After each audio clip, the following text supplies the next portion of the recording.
নমস্কার, আপনারা নিশ্চয় সুস্থ আছেন, ভালো আছেন। কেন্দ্রীয় সরকার ইউনিফাইড পেনশন স্কিম বা ইউপিএস স্কিম চালু করেছেন। এটি 2025 সালের 1 এপ্রিল থেকে কার্যকরী হবে। এই স্কিম কিভাবে কাজ করবে এবং এই স্কিমে কি কি সুবিধা আছে তা বিস্তারিত আলোচনা করা যাক। 24শে August union cabinet unified pension scheme এটি অ্যাপ্রুভ করেছেন। এখন পিএম ইন্ডিয়া এই পেজ থেকে এর স্যালিয়েন্ট ফিচার্সগুলো একটু দেখে নেওয়া যাক। যে সমস্ত কর্মচারী 25 বছর কমপক্ষে চাকরি করেছেন তাদের ক্ষেত্রে অবসর গ্রহণের আগের 12 মাসের যে গড় বেসিক তার 50% তাকে পেনশন দেওয়া হবে। ধরুন তার অবসর নেওয়ার আগের 12 মাসের গড় বেসিক হলো 60,000 টাকা, অর্থাৎ তিনি পেনশন পাবেন 30,000 টাকা, কিন্তু ওনাকে কমপক্ষে 25 বছর চাকরি করতে হবে। যদি 25 বছরের কম চাকরি করেন তাহলে বছরের অনুযায়ী তাকে পেনশন দেওয়া হবে এবং কমপক্ষে তাকে 10 বছর চাকরি কিন্তু করতে হবে এবং সেক্ষেত্রে ন্যূনতম পেনশন দেওয়া হবে 10,000 টাকা।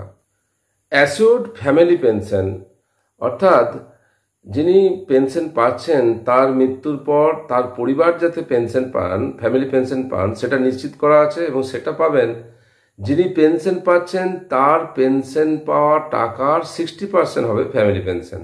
অর্থাৎ ধরুন যিনি পেনশন পাচ্ছেন 30,000 টাকা, তার ফ্যামিলি পেনশন হবে 18,000 টাকা। 30,000-এর 60% 18,000 টাকা ফ্যামিলি পেনশন হবে।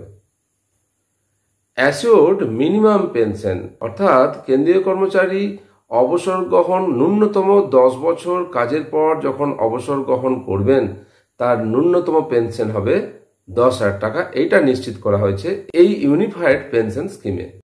স্কিমটিতে all India consumer price index for industrial workers এর উপর ভিত্তি করে মুদ্রাস্ফীতির বিষয়টিও খেয়াল রাখা হবে, যাতে সরকারি কর্মচারীরা অবসর নেওয়ার পর আরও ভালো ও নিরাপদ জীবনযাপন করতে পারেন।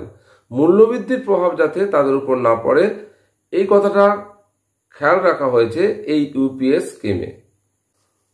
অবসর গ্রহণের পর পেনশন পাওয়ার সঙ্গে সঙ্গে তিনি এককালীন টাকা পাবেন। এই জন্য প্রতি 6 মাস অন্তর তার যা শেষ বেতন থাকবে ডিএ সহ তার 1/10 অংশ এই ইউপিএস স্কিমে জমা পড়বে এবং অবসর গ্রহণের পর তিনি এককালীন একটা টাকাও পাবেন এই স্কিমের উপর।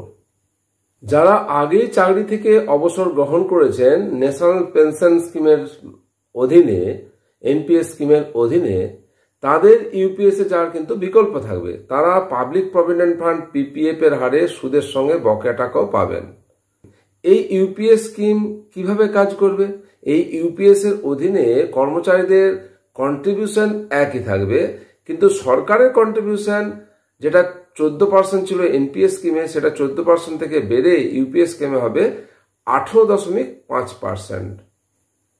সরকারি কর্মচারীদের নির্দিষ্ট পেনশন এবং পারিবারিক পেনশনের গ্যারান্টি দিয়ে আরও ভালো আর্থিক নিরাপত্তা দেওয়ার জন্যই এই ইউনিফাইড পেনশন স্কিম বা ইউপিএস স্কিম চালু করা হয়েছে, যাতে কর্মচারীরা সুনিশ্চিত থাকেন তার অবসর জীবনে।